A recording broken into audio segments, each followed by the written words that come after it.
कृष्णं नारायणं वन्दे कृष्णं वन्दे व्रजप्रियं कृष्णं द्वैपायनं वन्दे कृष्णं वन्दे जगद्गुरुं नारायणं नमस्कृत्य नरं चैव नरोत्तमं देवीं सरस्वतीं व्यासं ततो जयमुदीरयेत्। परम मंगलमय परात्परक्षेश्वर कारण करुणावरणालय भक्तवांचा कल्पतरु तड़ित दुत विनिंदक पीताम्बरधारी श्री बालकृष्णाल के चरणों में कोटि कोटि प्रणाम करते हुए मित्रों, आज हम एक ऐसे प्रसंग की चर्चा करने जा रहे हैं जो बहुत ही रोचक है और ज्ञानवर्धक है। किसी का दुराग्रह बहुत बड़े विनाश को जन्म दे सकता है। तो आपका समय ज़्यादा न लेते हुए आइए हम प्रसंग पर चलते हैं। दुर्योधन के दुराग्रह के कारण महाभारत का युद्ध अवश्य भावी सा हो गया था। भगवान श्री कृष्ण ने निश्चय किया कि एक बार शांति दूत बन करके जाएं और कौरवों को, धृतराष्ट्र को समझाएं किसी भी तरह से अगर युद्ध न हो तो ज़्यादा अच्छा है। ये संदेश कौरव नरेश के पास पहुंची तो दुर्योधन ने भगवान श्री कृष्ण के आगमन पर स्वागत के लिए बहुत बड़ी व्यवस्था की। पूरी बाजार को सजवा दिया, रंग बिरंगे फूल गुब्बारे आदि बिछवा दिए, लाइटिंग की व्यवस्था कर दी और महल तक ऐसे बिस्तर बिछवाए जिस पर फूल बिछवा दिए भगवान श्री कृष्ण के आने के लिए। मन में कपट था पर ऊपर से प्रेम, ताकि भगवान मुझसे रुष्ट न हो। मित्रों, इसके पहले विदुर जी जो धृतराष्ट्र के भाई थे, धृतराष्ट्र उनसे बड़ा स्नेह करते थे। विदुर जी की नीतियाँ बहुत प्रसिद्ध हैं और बहुत ही मानव जीवन के लिए उपयोगी हैं। विदुर जी धृतराष्ट्र को समझा रहे थे कि भाई जी, बड़ा अनर्थ हो रहा है। तुम्हारा बेटा दुर्योधन साक्षात कली का अवतार है। लाक्षागृह बरवा करके पांडवों को जलाकर मारने का प्रयास किया और आप उसे रोकने का प्रयास किए, वरना बड़ा अनर्थ हो जाएगा। इतने में दुर्योधन वहाँ आप पहुँचा और उसने सुन लिया ये सारी बात और डांटते हुए बोला, दासी पुत्र, तुम्हें शर्म नहीं आती? तुम ही मेरे पिता के सामने मेरी बुराई कर रहे हो, निकल जाओ यहाँ से और आज से तुम्हारा महामंत्री का पद समाप्त हो गया, निकल जाओ मेरे राज्य से। विदुर ने कहा, पुत्र दुर्योधन, वैसे भी मुझे राज्य की कोई आकांक्षा नहीं है, न कोई पद चाहिए, और मैं तो तुम्हारे भले के लिए कह रहा था। अगर तुम्हें अच्छा नहीं लग रहा है तो ठीक है। विदुर जी ने महल के द्वार पर अपना अस्त्र शस्त्र सब रख दिया और कदली वन में चले आए। वहाँ पर कदली के फल खा करके ओम नमो भगवते वासुदेवाय मंत्र का 12 वर्षों तक के लिए अनुष्ठान करने लगे, तपस्या करने लगे। उनकी पत्नी मृदुला भी धार्मिक थी। विदुर जी आए और घर पर बोला, रानी आज से झंझट समाप्त। मृदुला बोली, क्या बात है? बोले, राजकाज से इस्तीफा, अब भगवत भजन करेंगे। वह बड़ी प्रसन्न हुई, क्योंकि एक पतिव्रता नारी जो होती है, धार्मिक होती है, वह पति के इच्छा के अनुरूप ही चलती है, उसी में खुश रहती है। अब आपस में बात कर रहे थे ये लोग कि भगवान श्री कृष्ण आ रहे हैं, शांत दूत बनकर सुना है, तो हम लोगों को दर्शन करने का सौभाग्य कैसे मिलेगा? मृदुला ने कहा, अरे बहुत बड़ी भीड़ होगी, उसमें हम लोग कैसे दर्शन कर पाएंगे भगवान का?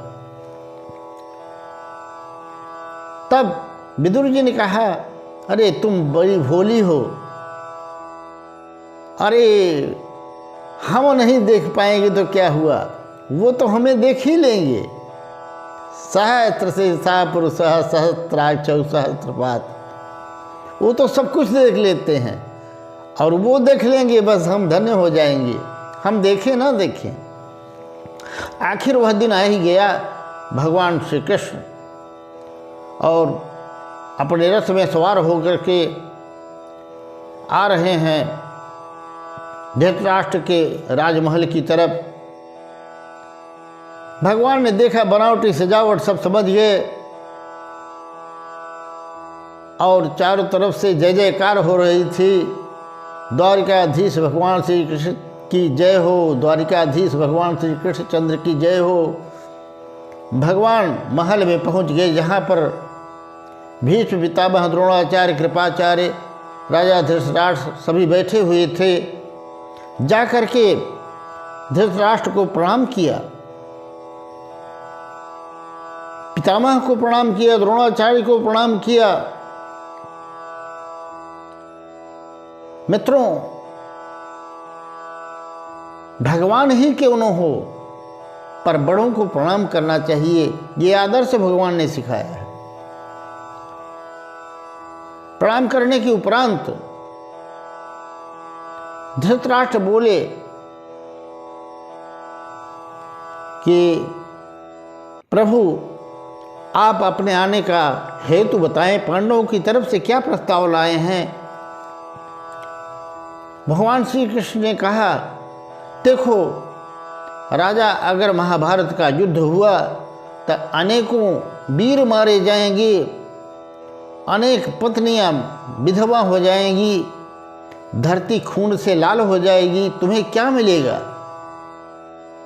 और सारा दोष राजा होने के नाते तुम पर आएगा। प्रयास कीजिए कि महाभारत का युद्ध न हो। पांडव संतोषी हैं, बलशाली हैं, पर वो अधर्म का आचरण करना नहीं चाहते।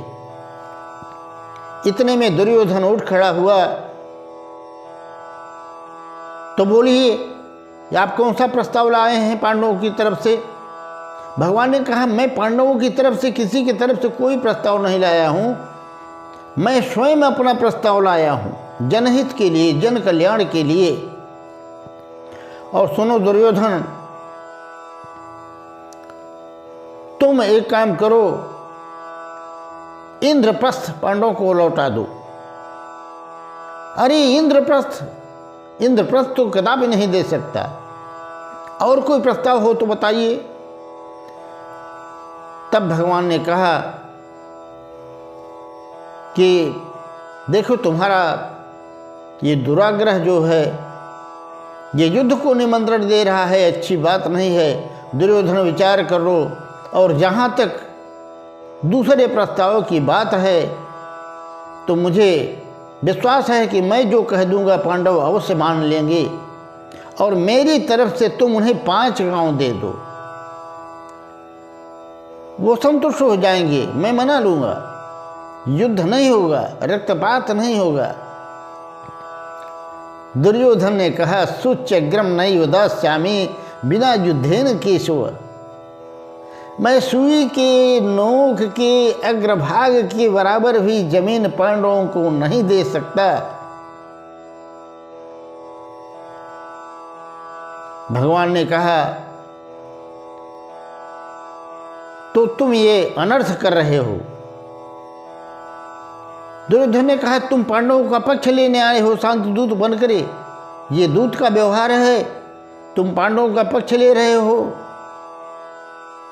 और अपने सैनिकों को आदेश दिया कि इस ग्वाले को बंदी बना लो।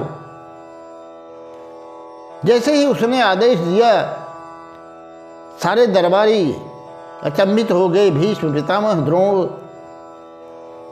मन ही मन दुर्योधन पर गुस्सा करने लगे। इतने में भगवान ने अपना विराट स्वरूप उपस्थित किया। परम प्रकाश तेजवान इतना था कि सारे दरबारी उससे चकित हो गए। सबकी आंखें चुधियाने लगी। भगवान इतने विराट हो गए, इतने ऊंचे हो गए कि कोई भी उन्हें पकड़ नहीं सका। हाथ में चक्र आ गया। और ये दशा देख करके धृतराष्ट्र ने तुरंत दुर्योधन का हाथ दबाया। मूर्ख, जानते नहीं हो बोलना क्या आता है। दुर्योधन ने कहा, प्रभु क्षमा करिए, अरे मैं तो बालक हूँ, मन का बहुत साफ हूँ, जो मन में आता है बोल देता हूँ, पर मन में कपट नहीं है। भगवान बोले, वो तो मैं जानता हूँ। दुर्योधन ने कहा, प्रभु आप जानते हैं ना मेरी माता कितनी सती है। वो जब समझ गई कि मेरे पिताजी अंधे हैं तो उसने जीवन भर आंखों पर पट्टी बांध ली और पति धर्म का अनुसरण किया। अपने हाथों से आपके लिए भोजन बनाया है, आप मेरे यहाँ भोजन करके और तभी जाइए। खुशामद करने लगा ताकि भगवान प्रसन्न हो जाए। दुर्योधन के इस आग्रह पर भगवान ने कहा, देखो भोजन दो अवस्था में होती है। पहला तो खिलाने वाले के मन में प्रेम हो और दूसरा खाने वाले के पेट में भूख हो। कदाचित यह दोनों नहीं है। दुर्योधन, न तुझमें मेरे प्रति श्रद्धा है और न मुझे भूख है, और मुझे तो विदुर काका के यहाँ निमंत्रण है, आज तो खाने का प्रश्न ही नहीं मिलता। विदुर वहीं पर बैठे थे। अब महामंत्री तो थे नहीं, दर्शक दीर्घा में बैठे थे। सुना मैंने कब इन्होंने निमंत्रण दिया था, पर भगवान हैं, बोल दिए तो जाएंगे जरूर। भागे वहां से, गोप लोगों की बजरिया में गए और पत्नी मृदुला को बता दिए, कभी कन्हैया आते होंगे और उनकी खूब सेवा करना, सत्कार करना। आज हम लोगों को अच्छा मौका मिलेगा प्रभु की सेवा करने का। स्वयं भाग गए। कहीं पे दूध ले रहे हैं, कहीं पे दही ले रहे हैं, कहीं माखन ले रहे हैं, कहीं मिश्री ले रहे हैं। भैया जल्दी करो, मेरे भगवान आने वाले हैं। किसी तरह से सामान ले रहे थे बाजार में। इधर भगवान वहाँ से निकले और नंगे पांव कदरी वन में विदुर के घर पहुँच गए। द्वार पर ठोकर लगाई, ठकठकाया तो अंदर मृदुला स्नान कर रही थी और उन्होंने जोर से आवाज़ लगाई, काकी जी। मृदुला तो समझ गई कि ये तो मेरे कन्हैया की आवाज़ है, ये तो मेरा कन्हैया है। अब कन्हैया के आने में वो खुशी में पागल हो गई। वस्त्र बदलना भी भूल गई। भगवान ने धीरे से देखा तो अपनी पीताम्बरी फेंक दी और तन ढक करके मृदुला जी भगवान का, आओ ना कन्हैया, आओ ना, इधर बैठो। अब वो भगवान के आने में इतनी पागल हो गई कि उन्हें समझ में नहीं आ रहा था।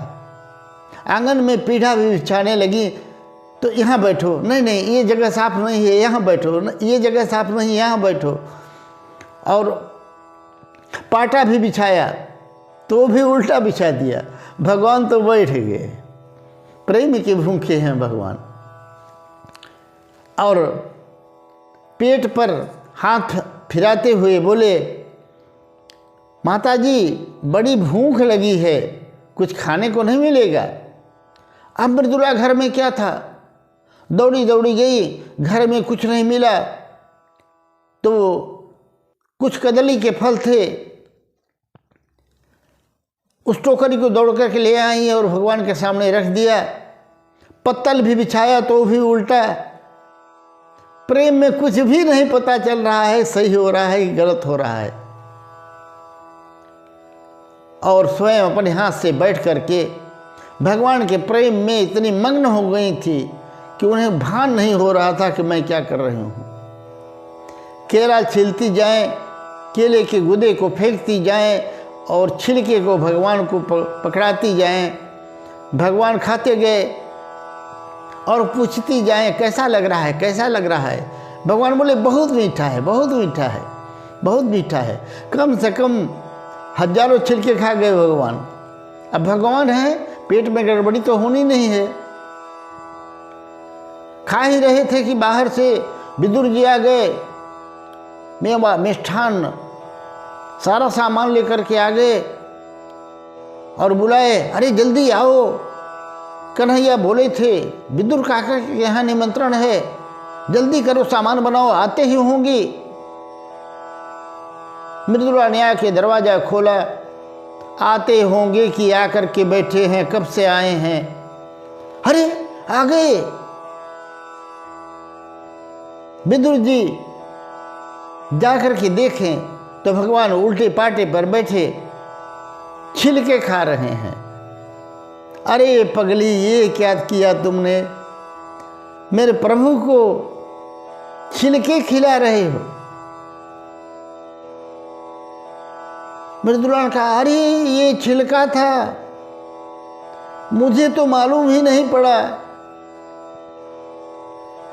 भगवान ने कहा, माताजी आपने छिलका खिलाई कि केला, मुझे तो कुछ भी नहीं पता चला, लेकिन इतना जरूर जानता हूँ कि जो आपने खिलाया वो बहुत ही मधुर और स्वादिष्ट था। इतना कहने के बाद विदुर जी भगवान के चरणों में गिर गए और बोले, प्रभु ये थोड़ा सा माखन ले लीजिए, मिश्री ले लीजिए, पेड़े ले लीजिए। भगवान ने थोड़ा सा एक लड्डू लिया, चखा और रख करके कहा, काका जी माफ़ करना, जो स्वाद माता जी के हाथों में जो दिए गए थे केले, उनमें था, वो आपके इन लड्डुओं में नहीं है। भगवान बहुत ही भक्त वत्सल हैं और भगवान दर्शन देना ही चाहते थे। विदुर और विदुरानी को भगवान ने दर्शन दिया, कृतार्थ हुए और वहाँ से विदा मांगी और अपने